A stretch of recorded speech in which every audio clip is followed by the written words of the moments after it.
just moving on from last week's shir about Mimus Tachbolus, the fact that the Kosh Baruch Hu has to work through backwards means to be able to accomplish the goals of the Jewish people, of creation, of history, and which is often why the messengers are not exactly the way we'd imagine them to be.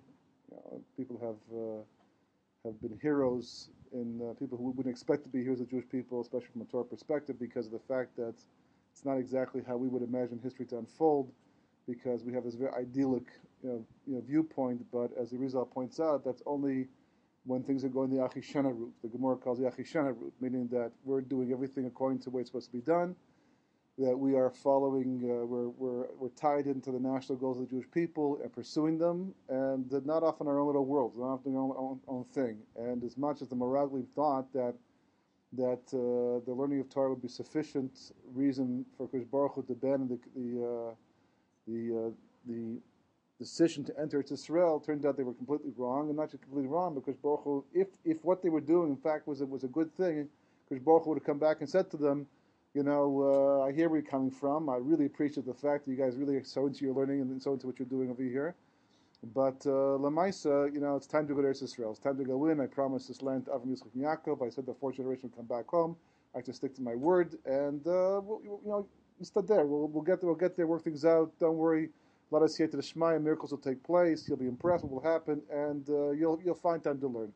But Akash Baruch Hu did just the opposite. He came back and he lowered the boom in a big way, and they were shocked. And they were shocked because they had thought they were doing a mitzvah. There's only two possibilities.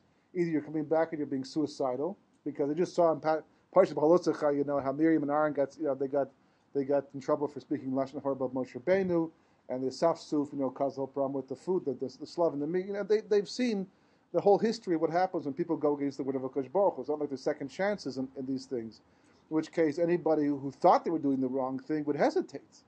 It's like Korach Nisvik's Parsha. You have to hesitate. You have to think twice before you step out and do something. Put yourself on the line, because when you make a mistake in the midbar, it's immediate. The impact is immediate. And there's Man Beis Hamikdash also. A person spoke lashon hara. There was tsaras. The impact was followed right away. So therefore, you had to really think twice before you did something. Today, as Rashi points out, the whole Indian of Hester Panim is not that Kosh Baruch Hu's gone away. Just that Kosh Baruch Hu has separated the cause and effect. Basically, you create the cause, he creates the effect. But it can happen that a person speaks lashon hara and only gets punished 2 weeks later, only gets the musar 2 weeks later, and not. So how can you possibly learn from something? So Kosh Baruch Hu says you lost that schus. When you lost the Beis Hamikdash, you lost that schus. Now basically, it's like the tikkun's on me. I have to take care of it. It's all about tikkun now. So Kosh Baruch Hu will put us through Yisurim. Most of us have no idea what the Yisurim is for, why we got it, what we did. How many times you go through something in life, and you know exactly that happened because I did X, Y, and Z last week. How many times have people figured these things out? You're even dissuaded sometimes. You're even persuaded by Rabbanim not to work it out because you'll get the wrong idea, the wrong impression, make the mistake. You won't. Kosh Baruch Hu, he's got his cheshbonos, and therefore whatever he does. Your job is simply to do the best you can to keep Torah mitzvahs, and he'll work out the tikkunim. That's not the way it always was.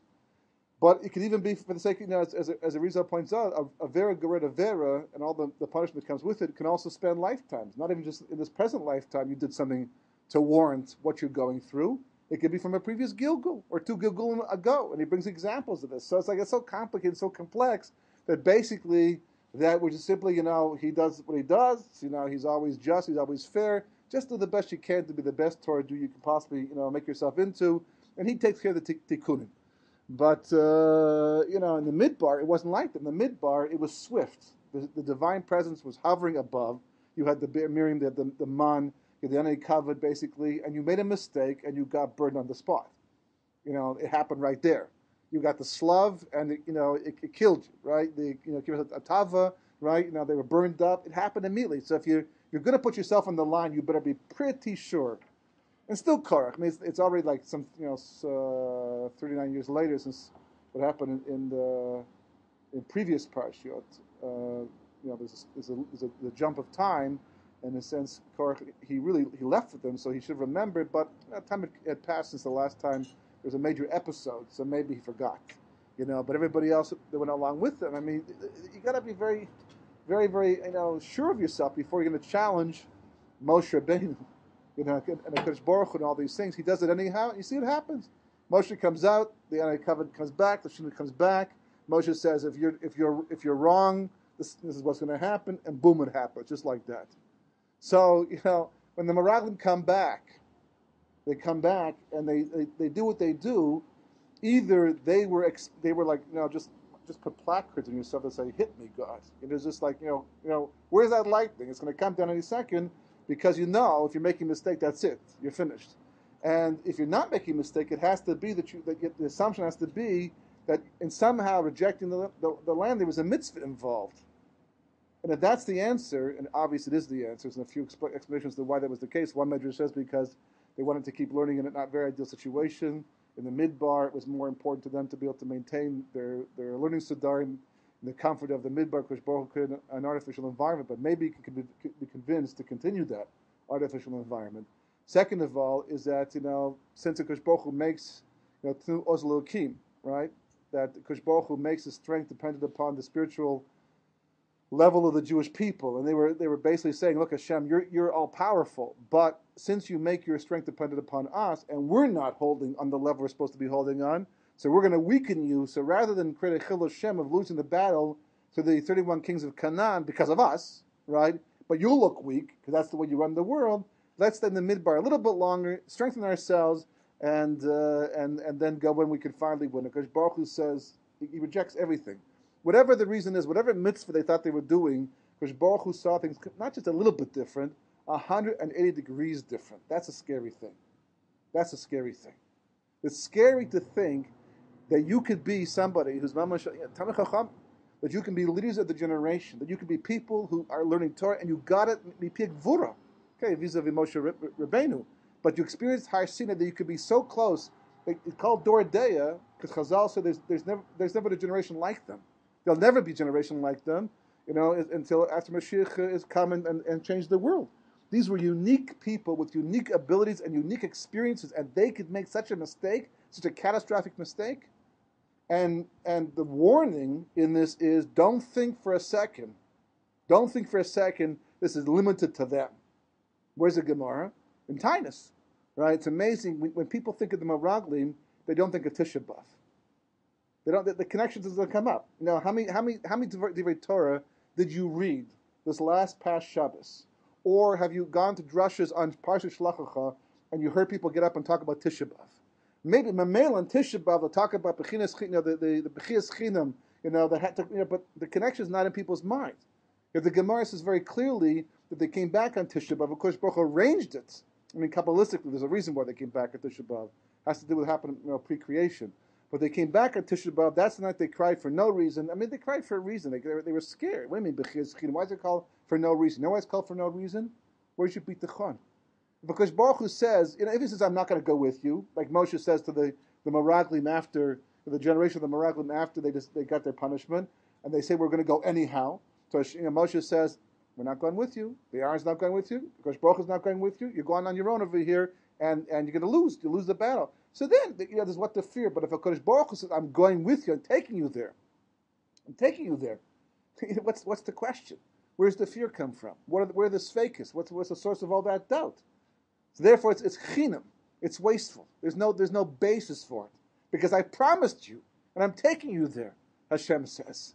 Right? And so HaKadosh Baruch Hu says, this is existential. This is not local. This is not a local problem here. This is not just a generational problem here. This is an existential threat to the Jewish people, the whole history of Klal Yisrael. So much so that Tisha B'Av, from this point onward, is going to be a day of infamy, a day of destruction. The first base of Mikdash will be destroyed on this day. The second base of Mikdash will be destroyed on this day. Why? Because, as an onish? Why should future generations suffer the loss of the Batei Mikdashos because these guys rejected the land? Why? What's the Makasher ben Zelazeh? So the answer is, it's not a question of a punishment that's being spread out to future generations. The Gemara is warning us by telling us whatever they did wrong there, if we don't fix it, if we don't eradicate the problem at the root, it's going to come back every single year, all the time, all through history. And you know what? Even worse, just like Yosef warned his brothers, I won't go through the whole thing right now. We did this in the past, right? That's okay, Rob. We're here. Now when I get a little further in here, but he says Maragli Matem, right? The Arizal says Maragli Matem, accuses of being spies, and the Arizal explains that's an allusion. When he says Maragli Matem, he's warning his brothers that you will be Maragli. As the Arizal points out, in the 10 Shvatim, that if Yosef's brothers come back as Gilgulim in the 10 Shvatim to go out in last week's parsha to spy the land. And Yosef is telling him, because the Medrash says all that happened to Yosef is going to happen to Sion. So therefore Yosef's saying, if you don't fix your problem today of misperceiving things, you look at me and you rejected me. You say to yourself, how is it possible that the Hashem could work through someone like Yosef? Our father calls him a tzaddik, but then again Yitzchak wanted to give the brachas to Esav. And Abraham favored Yishmael. It took Sarah to give her Yishmael. It took Rivka to take the brachas away from Esav and give them to Yaakov. So Yaakov himself, he's making the same mistake.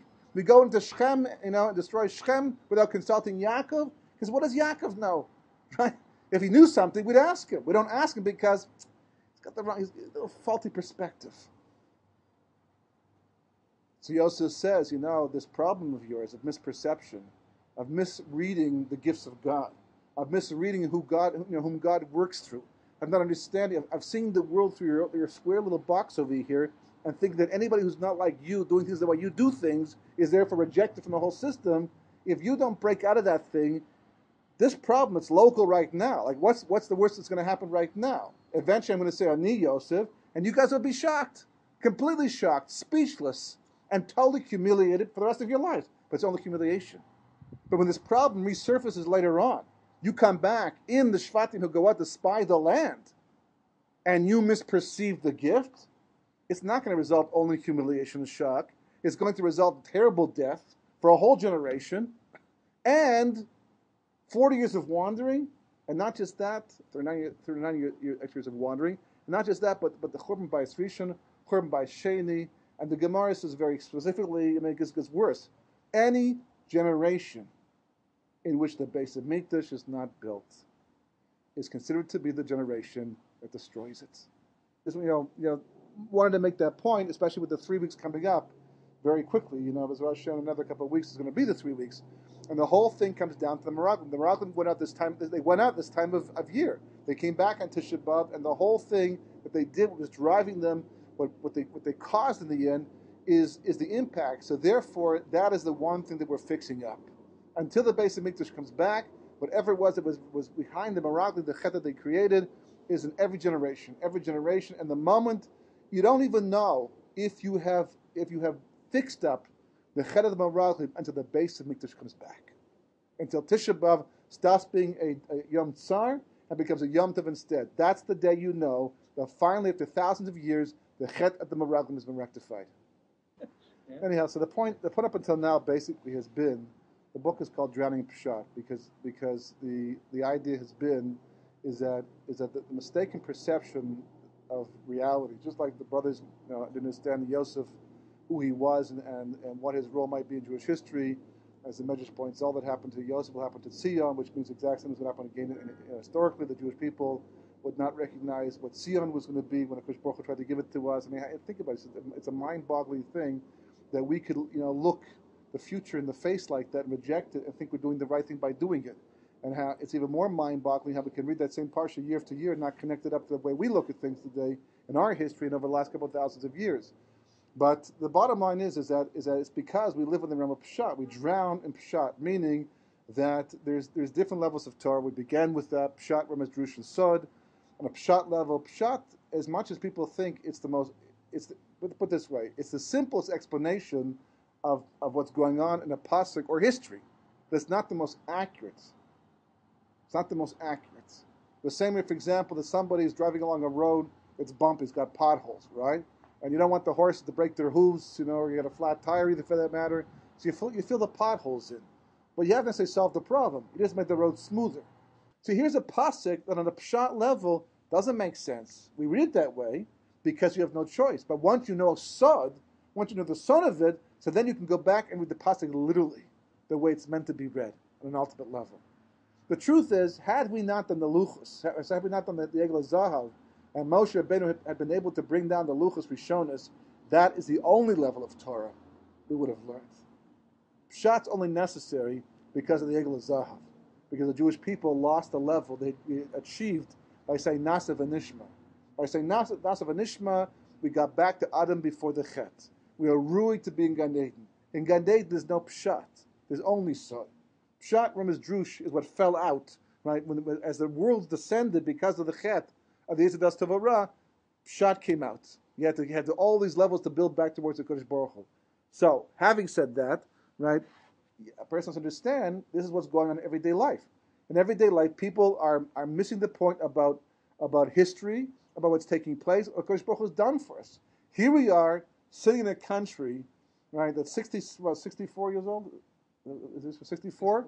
Right, 64 years old, basically, and miracles abounding, and clearly, after 2,000 years of being in exile, and the land being, laying foul, and even though people came here the entire time, it was being conquered one nation after nation. And they always left in the end, either because they were conquered or because they could not make this place prosper.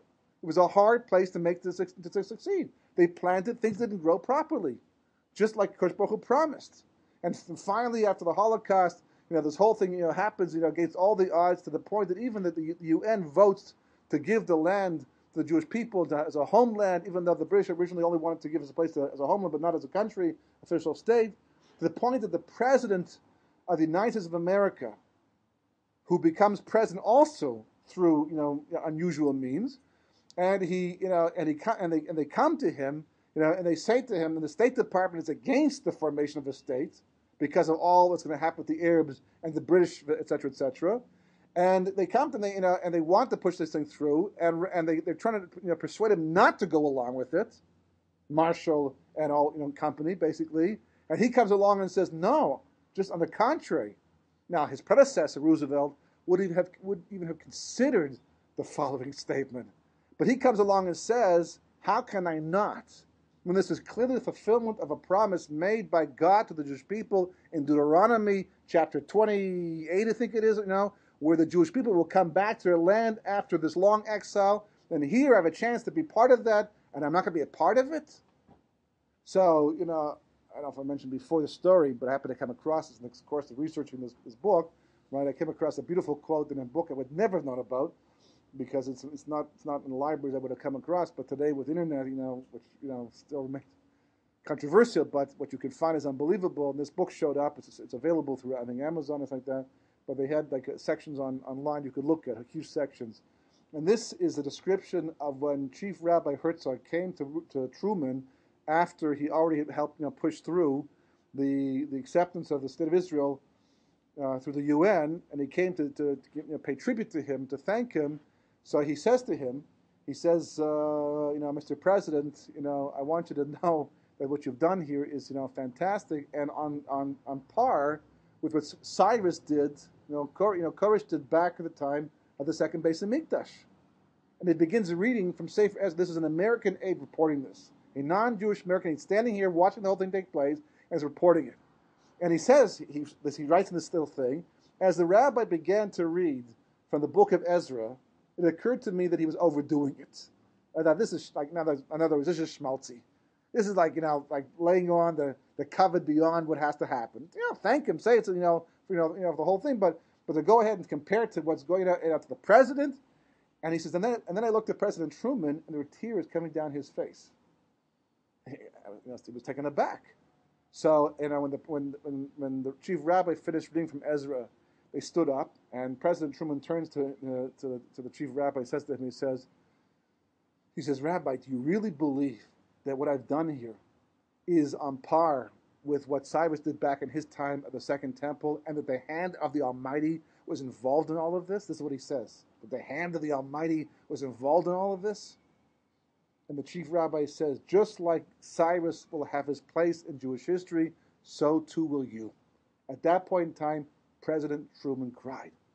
And this American aide said that he went back to visit him later on, in the White House, and then later on, after he was out of office, in his house, and he said to that very day, the last time he met with him, this moment remained one of the most important moments of the president's life. That's not stam hashgacha pratis. That's not the whole story. That's only a piece of it, which we'll get to sometime in the next 14 years. We get to the last chapters, and go through that material.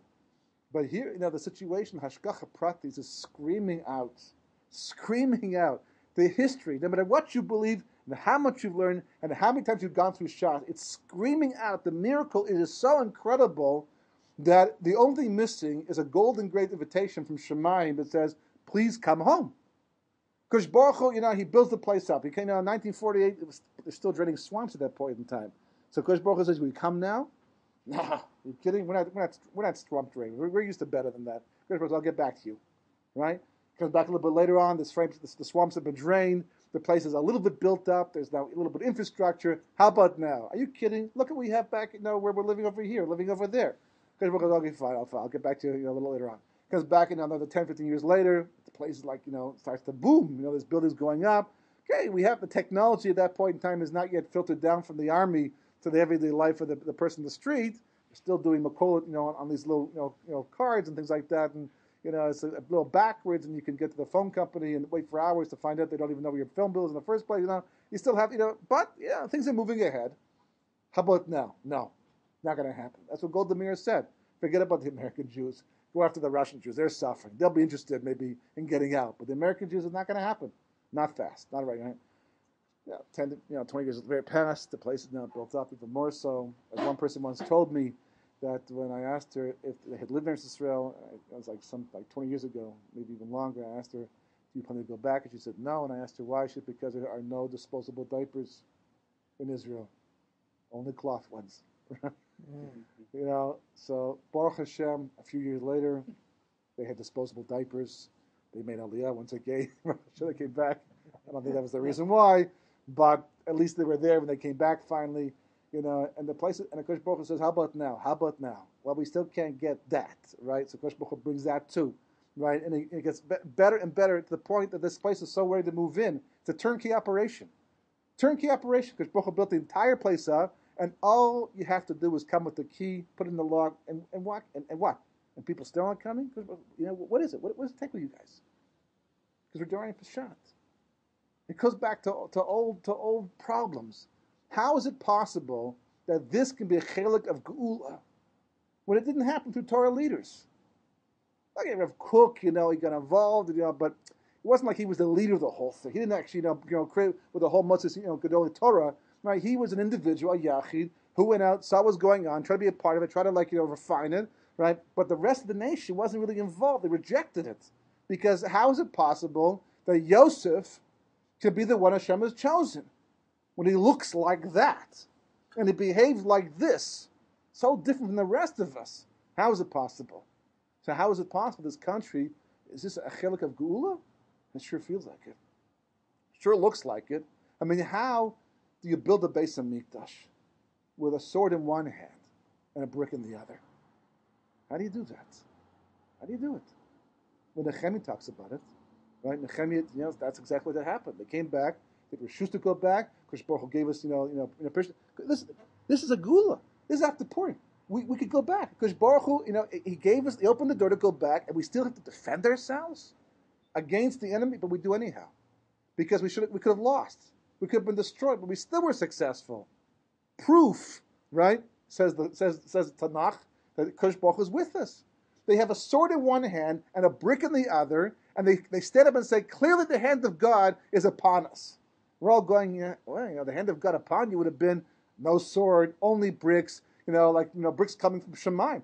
Better yet, you go to sleep, the next morning it's all built. Right? That's the ideal way of doing it. That fire thing sounds interesting as well. Comes down a flame of fire, and we just wake up the next morning and toast marshmallows instead. It's like, this is the way it has to happen. Yeah, that's the way it has to happen. Because the whole nation didn't come back. The Zohar says, Shmos on Testament base, because the nation did not come back at one time. Kosh Baruch Hu opened the gates. Kosh Baruch Hu said, you want a Parsha Gula? I'll give you Parsha Gula. And the Parsha Gula will be that you'll have a brick in one hand and a sword in the other. I'll still be with you. Miracles will still happen, but way down on the Tevadik level over here. If you look carefully, what the Gra calls the Mashiach ben Yosef Ruach, right? It's that miraculous undercurrent. You can't quite see in the surface, but if you think about it, you have to ask the question, this could have gone wrong, but didn't. Is that a miracle, or is that just good luck? We don't hold by good luck. We don't hold by coincidence, so it must be a miracle. But it's not like a splitting the sea type of miracle where the Egyptians all get drowned and the whole thing we all get the gold rushes. That's not like that. Yeah, because we're in a zocha to that. We didn't come back. We didn't believe. We didn't return to the call. Same thing. Krish Baruch Hu says, people are not interested. They're not interested. Some are, some aren't. So therefore, it's a partial gula. It's a partial gula. And the rest of the world stands back and says it's no gula, not even partial gula. How do you get to that? Because it didn't happen the way we thought it should happen. That's the whole thing. It didn't happen to the people through whom we thought it should have happened. It didn't happen in the way that we thought it should happen. So therefore, that's proof that it's not the real thing. It never happened. It never happened. In the end, But it did happen. on a Pshat level, you're right. On a Pshat level, that's true. But on a Remez level, there are questions to be asked. Right? On a Drush level, the questions get very big after a while, till eventually you realize Pshat can't be right anymore. And on a Sod level, are you kidding? This is the only way it could have happened. For this to be the Geula, given the circumstances, it's the only way it could have happened. So therefore, is that 9:35? You watched there? Yeah. 9:40. So therefore, now you understand based upon that. Paid by the minute. No, I'm not doing it because of the minute, because I don't keep you as a... Okay, so having said that, basically, so now we can appreciate what the Gemara means, or the Gemara, actually, that's the Pasuk, how the Gra explains the Pasuk. The Pasuk says that after the Jewish people defeated Amalek, in Refidim, so there's an unusual lashon. It says, because Baruch Hu tells Moshe Rabbeinu to place this into Yeshua's ear. Biznei Yeshua.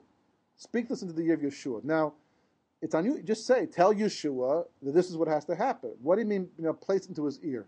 So again, this is an unusual way of saying something. So Rashi is forced to explain it, to come up with the Pshat. That basically means be careful about this, make sure he understands this. It's a very serious thing.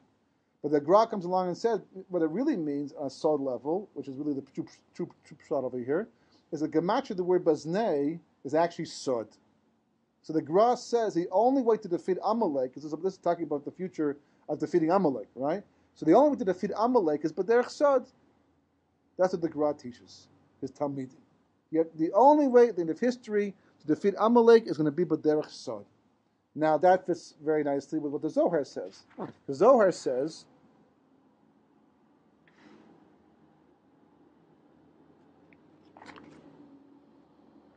based on the passage from Daniel, the wise will understand. He says, because they are from the side of Bina, the sphere of Bina, which means understanding, which is the tree of life. With respect to them, it says, the wise will emanate light like the light of the sky. Again from Daniel. With this, meaning what? With this book of yours, this is Moshe Rabbeinu, this is Rei Mehemna. Rei Mehemna means Moshe Rabbeinu taught this he's the Rei Mehemna.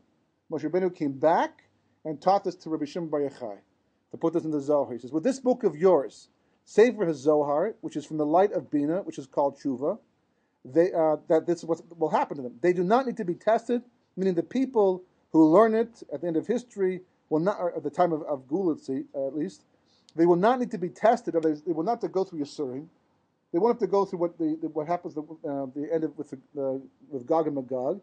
And because the Jewish people in the future will taste from the tree of life, which is the Sefer Zohar, they will leave exile in mercy, and God alone will lead them, and they will have no foreign God, will be fulfilled through them. Meaning what? I mean, this is a very bizarre statement to make. I mean, it's a very harsh. Where's this from? This is Zohar. This is the Parshas Nasa, the Rei Mehemna, which is 124b. That's the actual daf itself. This is a very short piece of Zohar, and it comes up a few places. This is the main place, right? But what's amazing is that, who wouldn't want to enter exile, leave exile in mercy? What are we looking for? Atat hakum terchem Sion. Hashem, you will get up and show mercy to the Jewish people, right? Right? There's a time to show favor. The appointed time will have come, right? Sion, apparently, which we said is compared to Yosef, and all the Yisurim he was going to go through, Sion is going to need mercy. At the end of history, Sion is going to need mercy. That's what the pasuk is telling you. We don't have prophecy today. David HaMelech, anticipating the lack of prophecy and the confusion that would result because of that, gave us a hint at the end of history, when the Mashiach finally comes within his generation, or thousands of years down the road. He says that sin is going to require mercy. When the appointed time comes, for Mashiach to come, we'll be in a state of history where there'll be problems. We saw already the previous shiurim to do with the whole thing with the Medrash of Rabbi Bar Chana, all the things that tied to that with the Palestinians. It's all been alluded to in the past. And he says all this would create a situation that's going to require mercy. We'll need rachamim from Kodesh Baruch Hu. Now the source of mercy we saw from Noach is chen, right? They have chen b'nei Hashem. How do you get this mercy? So David HaMelech continued, Ki ratzov dechas of neha v'safrayich enenu. And if you ask the average person, if you wanted to bring mercy for the Jewish people at the end of history, how would you finish this pasuk? Ki what? Right? Hashem, you will get up and show mercy because the Jewish people are doing what? They have built more shuls, more bati midrashos, more daf yomis, right? More shurim, more people learning. There's a whole list. More people keeping Shabbos. It's true. There's no question. That's fantastic. The more, the better. But that's not what he says. What's the pasuk? It's from Tehillim, from Kuf Beis. Yeah. And it's Yud Daled Yud Tet Vav. And we read the pasuk again. What's the beginning of the pasuk? Atata kum terchem Tzion. Right? Ki es lechene ki va moed. Right? So how does he finish off David Melech? Bizarrely, he says, Ki ratu of dechas of neha v'safrai chenenu. Because your servants want her stones. Whose stones? Whose stones are we talking about? Right? We're talking about the stones of Eretz Yisrael. V'safrai chenenu. And they cherish your dust. The last two dafim of Gemara Kesuvos is talking about the relationship the Jewish people are supposed to have to the land. It's post Bayis Sheni. Not talking about Bayis Rishon or back at the time of Tanakh. It's talking about the destruction. The Romans are here. We're in exile, being pushed to far corners of the earth already. And Rav Chia is making making aliyah. And the boat's not there. The ferry's not there. I guess at that point in time the Jordan was a little wider, a little bigger, right? And the ferry's not there. So, but there's a rope or there's a vine or something that you can shimmy across the river, right? And what happens is he grabs this thing and he starts to go across the river. There's a duki, there's a mean there watching this whole thing take place, how conveniently. And he yells and he says, "You guys are so impetuous," right? The same people that put nasa before nishma, right? The rest of us would say nishma v'nasa, right? First, what's in it for us, God? You want us to take your Torah? What's it all about first? And we'll make a decision later on. But you guys go ahead and put nasa v'nishma. You can't even wait for the ferry to get across the river. You're impetuous. So he answers back. He says, "The land that Moshe Rabbeinu and Aaron and Cohen were unable to enter, I'm going to wait and take a chance that maybe I won't get there. Chas v'chalila. There's another way. I'll go. A little bit of a zoyin doesn't make a difference. It's Eretz Yisrael. Other Tanoim, they were learning this, learning outside. The sun all of a sudden, came upon them. They moved someplace else where there is shade. That no one should say, "Wow, it's so hot over here in Eretz Yisrael." And other Tanoim, you just roll in the dirt, just like kids do, right? So they roll in the dirt because that's the way they said. I wouldn't do this in Bavel, right? But in Eretz Yisrael, I would. It's the dust of Eretz Yisrael. That's what he writes. And you look at the world today, and you say, there's not a lot of people who appreciate that, who believe in that, who feel that way.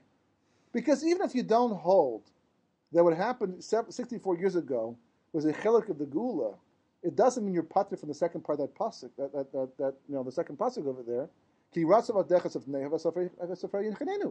There's never a moment when a Jew's allowed to stop wanting her stones or cherishing her dust, no matter where you're living. Never a moment. You have to be lovesick. That's what he's saying. The source of the rachamim. Now he says, on the other hand, the source of the rachamim is going to be the Zohar. How do you machriya this? A pasuk from Tehillim. You have the Zohar over here, right? How do you put it together? So the answer is, we'll see B'ezras Hashem, right? I think somewhere at some point in time we'll see. The book shows it too, right? That it turns out because you need the Zohar to kind the first one. And that's why people are drawing Pshat. Meaning, if you want to know how to love the land and understand its importance today, you won't find the answer on the level of Pshat. You won't find it on the level of Remez. You won't find it on the level of Drush. The answer is going to be on the level of Sod. Because only Sod is going to make sense of history. Only Sod will make sense of why Kosh Baruch Hu gave it back to us this way. Only Sod will tell you how even people seem unworthy of being, be a chelik in the gula and bring about important things, can actually be the messengers of Hashem in that particular generation, because that's the way Kosh Baruch Hu works. Only in the level of Sod you have concepts of Mimu Tachbolis. You have other concepts of Gilgulim and different Neshamas and all these things that come into play about the Meraglim to explain the connection with Yosef and the Meraglim and the end of days and the history and seeing the measure. Only Sod pulls it all together. It's the big picture.